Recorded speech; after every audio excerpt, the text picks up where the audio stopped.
अस्सलामुअलैकुम।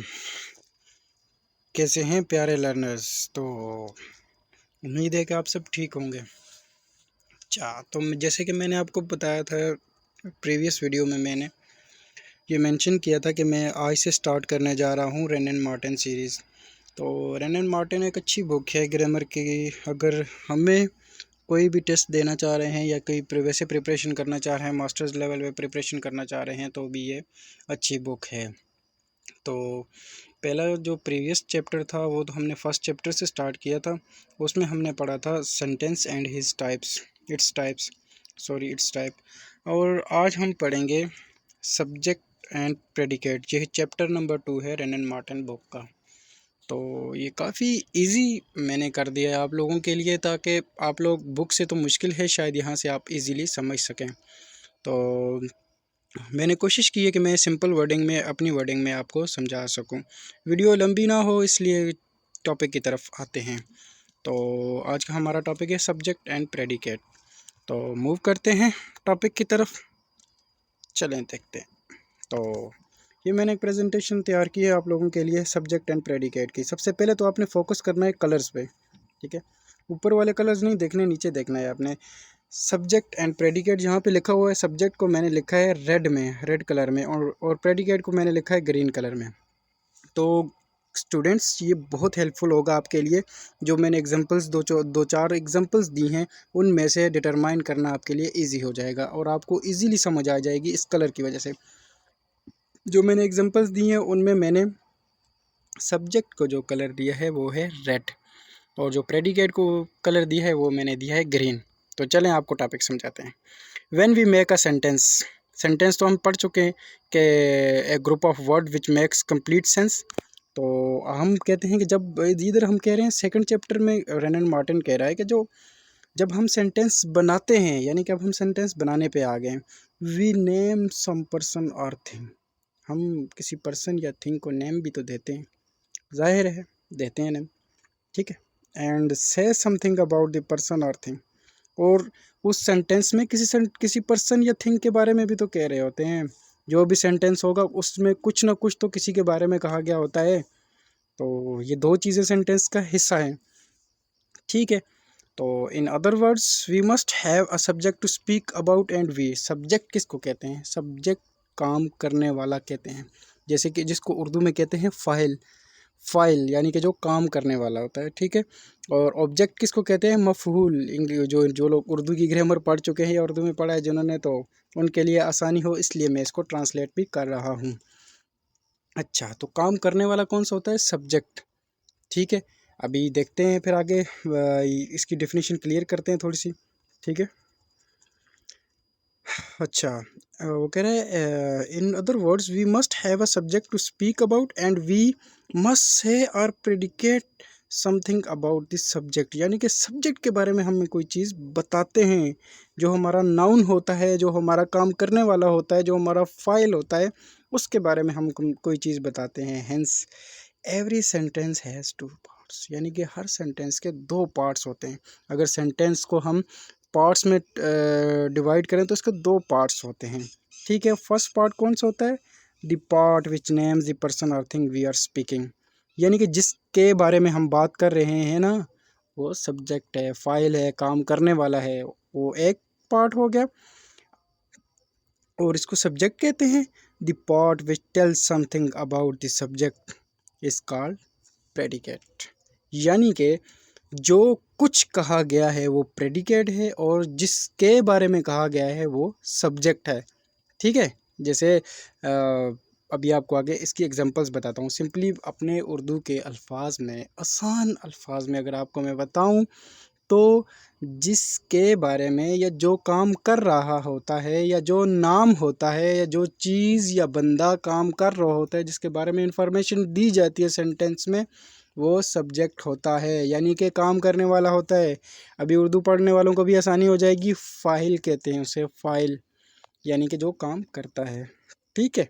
अभी हम इसकी एग्जांपल्स की तरफ जाते हैं। उसके बारे में कोई इन्फॉर्मेशन जो दी जाती है ना, जो काम वो करता है, जिस काम की डिटेल जो है, वो क्या कहलाता है? प्रेडिकेट। तो चलते हैं हम एग्जांपल्स की तरफ। अच्छा, सबसे पहले तो आप सब्जेक्ट को इस तरह डिटरमाइन कर सकते हैं कि ये मैक्सिमम जो है ना, यूजुअली ये सेंटेंस के शुरू में आता है। ठीक है, आपने ये बात रखनी, याद रखनी कि ये सेंटेंस के शुरू में आता है। जैसे और लेकिन इसमें एक एक्सेप्शनल केस भी है। ठीक है, पहले हम इसको देखते हैं। The bus is on the way to Karachi. The bus क्या है? सब्जेक्ट है। क्यों है? क्यों नाउन है। बस क्या है जिसके बारे में हमने इंफॉर्मेशन देनी है? Is on the way to Karachi. ये क्या है? ये इंफॉर्मेशन है। ये इंफॉर्मेशन हम किसके बारे में दे रहे हैं? ये बस के बारे में दे रहे हैं। तो इसका क्या मतलब है कि द बस काम करने वाला है, और जो इंफॉर्मेशन है उसके बारे में दी गई है, यानी कि is on the way to Karachi, यानी वो कराची आ रही है या जा रही है। ठीक है, तो इससे ये पता चलता है कि is on the way to Karachi एक इंफॉर्मेशन है, और जो बस है वो सब्जेक्ट है, यानी कि काम तो बस कर रही है ना। तो इस चीज़ को आपने समझना है कि जो काम कर रहा है वो है सब्जेक्ट, जो काम हो रहा है वो है प्रेडिकेट। ये दो पार्ट हैं सेंटेंस के। यहाँ पे भी स्टार्ट में सब्जेक्ट आ गया। नीचे दूसरी एग्जांपल देखें, Ali went to school by bus. Ali school जाता है बस के ज़रिए। ठीक है, या बस में जाता है, जैसे भी कह ले। तो अभी अली क्या है? यहाँ पे सब्जेक्ट है। अली काम करने वाला है। अली नाम है। अली बस तो चीज़ थी, ये नाम है, इंसान का नाम है, तो ये भी सब्जेक्ट है। वेंट टू स्कूल बाय बस, ये क्या है? इंफॉर्मेशन है, बताते हैं कि वो बस के ज़रिए जाता है, कि उसके बारे में बताया गया है। ठीक है, ये हमारा क्या होगा? प्रेडिकेट। यहाँ पे देख लें गाइज, मैंने द बस सब्जेक्ट है उसको रेड कलर दिया है।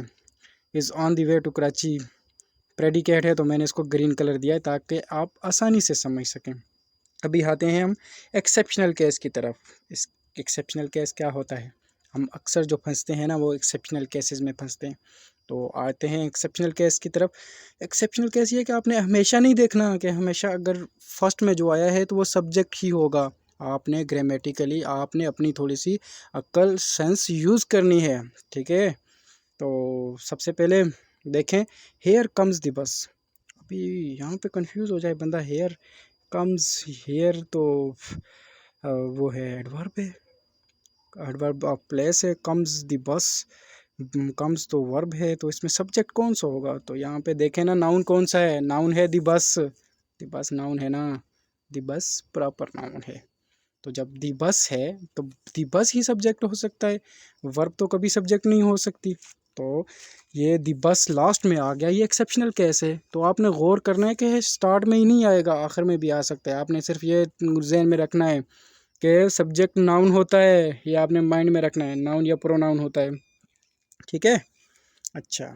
स्वीट और हेयर, अच्छा, इसमें थोड़ी सी मिस्टेक हुई है मुझसे।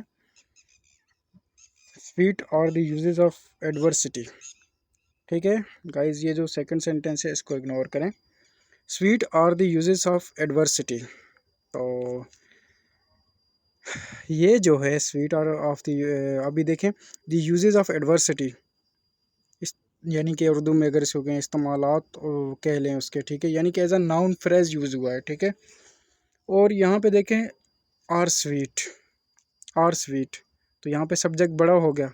आर स्वीट जो उसके बारे में इंफॉर्मेशन दी है वो छोटी सी है। यहाँ पे भी आपने कंफ्यूज नहीं होना कि ये आप समझें कि स्वीट आर, ये तो नहीं हो सकता स्वीट आर, क्योंकि स्वीट होता तो नाउन होता तो नाउन के साथ स्वीट्स आर होता ना। तो ये सब्जेक्ट के अकॉर्डिंग जो चेंज होती है, हेल्पिंग वर्ब यूज़ होती है। ठीक है, यूजेस के साथ आर लगना चाहिए था। तो ये थोड़ी सी इसकी इनलाइनमेंट चेंज करके, आपको तरतीब चेंज करके आपको बताया गया, ताकि आप समझें कि हमेशा स्टार्ट में ही सब्जेक्ट नहीं आ गया, वो लास्ट में भी आ सकता है। ठीक है, sweet are the uses of adversity. जैसे पैसिव वॉइस में थोड़ी सी ऑब्जेक्ट को सब्जेक्ट में चेंज कर दिया जाता है ना, इधर सब्जेक्ट को ऑब्जेक्ट में चेंज नहीं किया। यहाँ पे सिर्फ इतना किया गया है कि आपको कंफ्यूज किया गया है, एक्सेप्शनल केस दिया गया है, ताकि आपको समझ आए कि जो काम करने वाला होता है या जिसके बारे में इंफॉर्मेशन दी जाती है वो सब्जेक्ट है। ठीक है गाइस, तो ये थी आसान सी वीडियो। मेरे ख्याल में इससे आसान वर्डिंग में मैं तो नहीं समझा सकता। तो इंशाल्लाह उम्मीद है कि आप लोगों को अच्छी समझ आई होगी। तो मैं उम्मीद करता हूँ कि आप लोग मेरी मोटिवेशन के लिए इस वीडियो को लाइक करेंगे और चैनल को सब्सक्राइब भी करेंगे। बहुत शुक्रिया आप लोगों का। अल्लाह हाफिज़।